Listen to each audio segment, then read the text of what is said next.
everybody, welcome back to our channel. This is our first garden tour of the 2024 growing season. It's a little bit later than we wanted, but I'm so excited to show you what we've got going on. And we're gonna get started here at our Saskatoon berry bush. So this, as you can see, this is quite the large bush that a couple years ago we had to give a very heavy pruning because it was sick.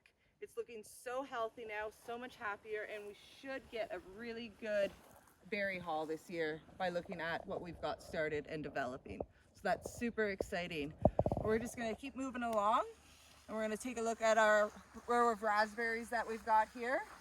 So we've got two separate types of raspberries here, a heirloom raspberries and a Bjorn raspberry type.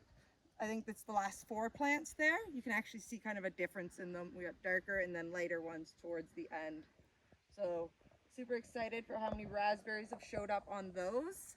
And we planted these 2 years ago, so they're just starting to get to the size that they're going to produce really well for us. So that's awesome. Moving up to our next little row here in our berry garden, we've got a row of blueberries. And these ones were just planted last year, so obviously they're not quite as big as everything else, but they're coming along nicely and they're growing well. So really excited to watch these guys grow over this next year. If you take a look at our blueberries here, you'll see we have the spruce needles around the bottom, and that's because blueberries like acidic soil, so that helps bring in some acidity to our soil with a natural method instead of going like the fertilizer route, which is always good for us here because we've got lots of spruce trees, so it makes it easy. And then last but not least, here in our berry patch, we've got some grapes starting here. So eventually here we're gonna build a nice fence or archways for them. We're not 100% sure, but so far they've got the rocks around the base and just the little bushes. These were also planted last year around the same time as the blueberries. So we've pruned them a little bit this year, mostly just any extra runners. Do 2 main shoots each. So any third growth you see is new growth this year. So that's kind of neat. But each of them had 2 strong shoots, and that was what we pruned them back to this year. We're going to move right over to the main garden here, leaving behind our little berry patch. And in our main garden, you can see as I'm approaching, we've got our rows of potatoes. We've got 4 rows again this year. And if you can notice, we've moved them over compared to last year. Last year we had mostly peppers along this section here. And it's important to rotate your garden so that your soil stays nutritious and healthy for all your plants. And then on the corner we've got some green climbing beans. So they're like a pole bean, so they're starting to climb their way up. Some of the plants are almost at the top rung, so that's really exciting, and watching those grow over the last couple of weeks has been super exciting. I wish we could have shown you guys more, because as you can see, our garden is quite full already. And we're just going to walk down the side here. We're going to walk by our asparagus, which gave us quite the fright this year. We had a really cool spring here in Alberta and really windy, and the asparagus just did not want to grow in very quickly, and we thought we had lost the majority of our plants, but they did eventually come in, and we did end up being able to harvest some this year for the first time, so that's awesome. Next, we've got a very small herb patch. It's mostly just basil there growing in, and then a patch of dill. This is leftover from last year that reseeded, because dill will reseed itself. As you can see, I already have flowers developing there, so I'm gonna have to get in there and prune those out because I don't want them quite yet. It's a little bit early still. And just behind that, you can see our rows of potatoes more. Some of our plants are taller than others and some of them are shorter. It's just the timing of when they came in. And they're doing quite well so far. You may see the odd flower on them. We have been pruning those out just so that we can help the plant concentrate their growth down to grow more potatoes. That's what we ultimately want. Next, we have our brassica patch. And if you'll remember last year, if you watched our videos, we had quite the problem with our brassicas because we had the white cabbage moths that absolutely decimated them. So first we've got a couple of cabbages here, and they are looking absolutely fantastic. Because of all the wind this year, the cabbage moths have been very, very limited. So we've been much easier at taking care of them. We also made tunnel covers for them this year, which we don't have on right now because we want them to enjoy this heat. But as you can see, like, we haven't really needed it because there just hasn't been very many of those white cabbage moth butterflies. So it's been really good for us. So that was our cauliflower first, our white cabbage, a couple red cabbages, and then we have broccoli and Brussels sprouts down at this end.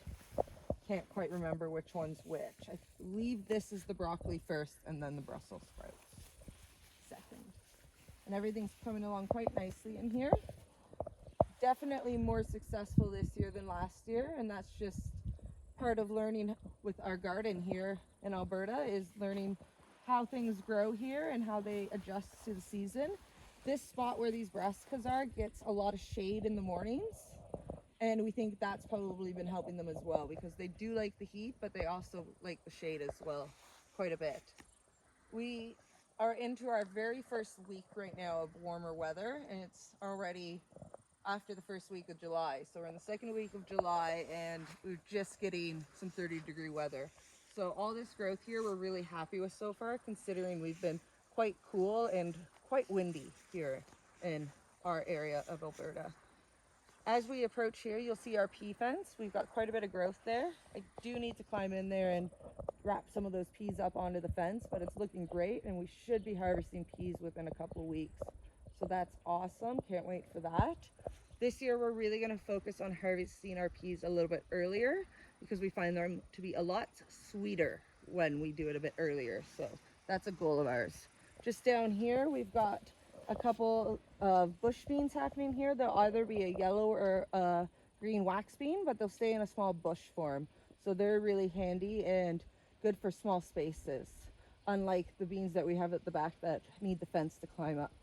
Beside that, there's a couple radishes left that look quite large, and we should probably get them out of there. So that's on our to-do list, but we will get to that over the next day or so, or maybe even later on tonight. Next, we're coming up to our leek and onion patch. We're quite proud of this. Most of these plants were started from seed back in early February. So here's our leek patch. We've planted the leeks quite close together because they are a tall narrow onion. So close together works pretty well for them, and then they can help support each other. There are two different types of leeks there. So one looks a little bit grassier than the other. I'm sure as it grows, it's going to grow into more of a thick stalk.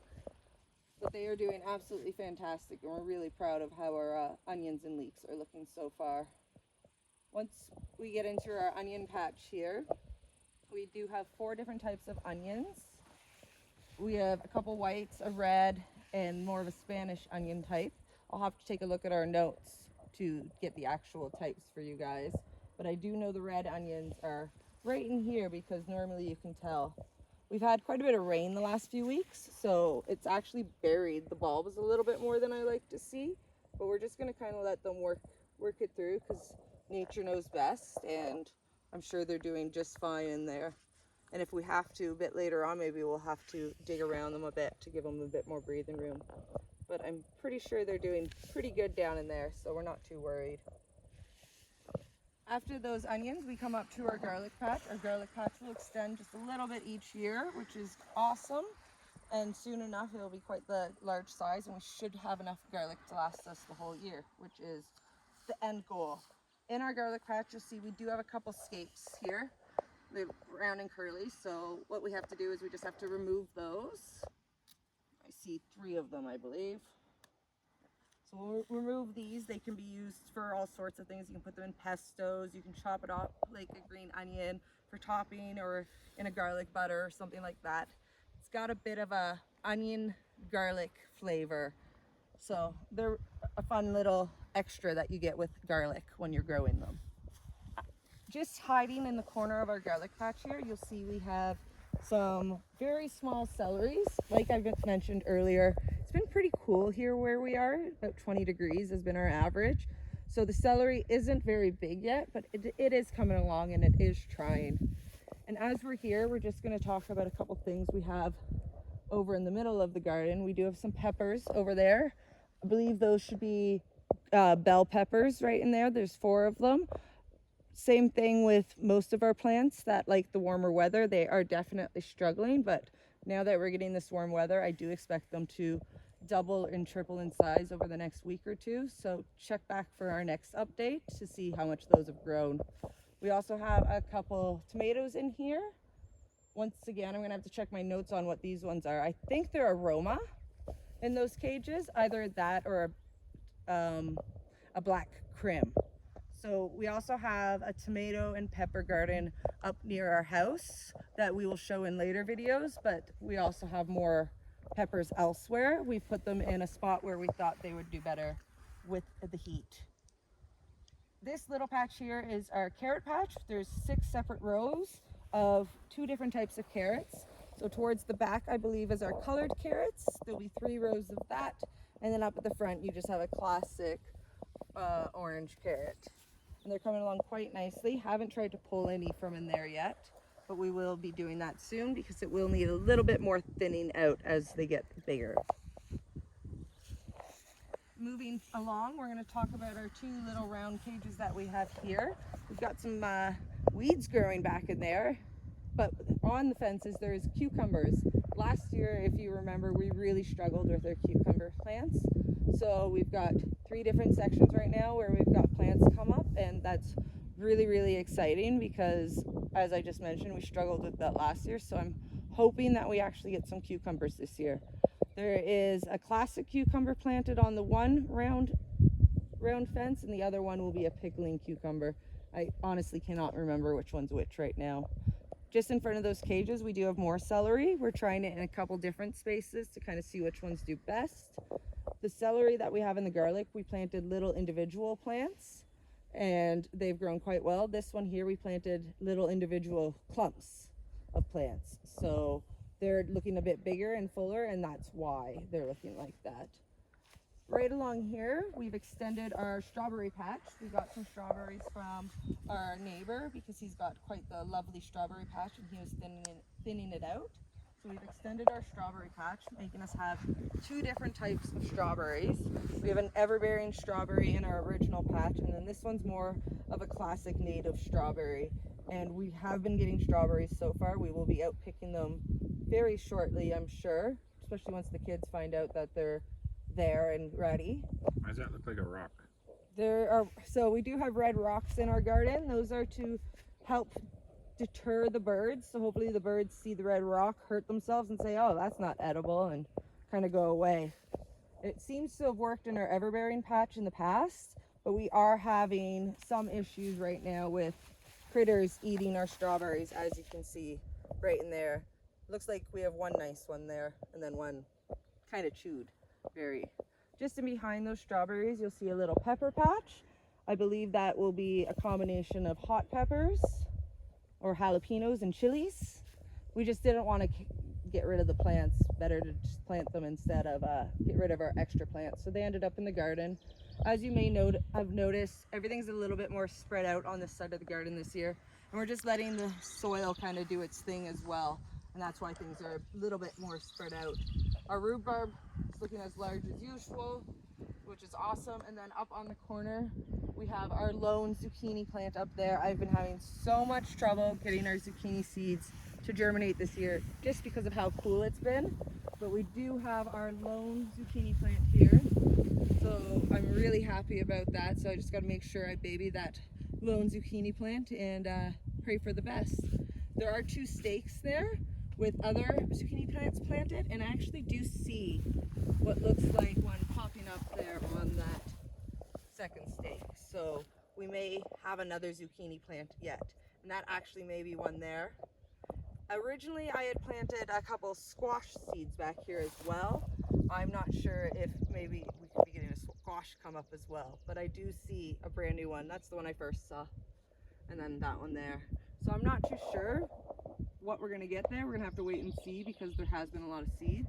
We decided to grow a couple pumpkins this year, so they ended up right here. It's definitely not gonna be enough room for them, so we're gonna try and train them to come out over the lawn. That's kind of our idea there, and if they take over the lawn, they take over the lawn a bit. That's okay. And then lastly here we've got our row of tomatoes. So this one here is aroma tomato, I believe. And we've got a fence set up for them. They are looking so much better than they did a few weeks ago. They were looking very, very sad at first. Now that we've been getting a bit more warm weather, they are doing much, much better, and they've definitely grown quite a bit. Originally, I was planning on pruning a lot of our tomatoes. At this point, because we're already into July, I'm going to be holding back on doing any pruning on them, just because we want to focus on allowing our plants to grow as much as they can at this point and not really interrupt them because they've struggled enough. We're just going to walk over this way to our raised planters and then our side gardens.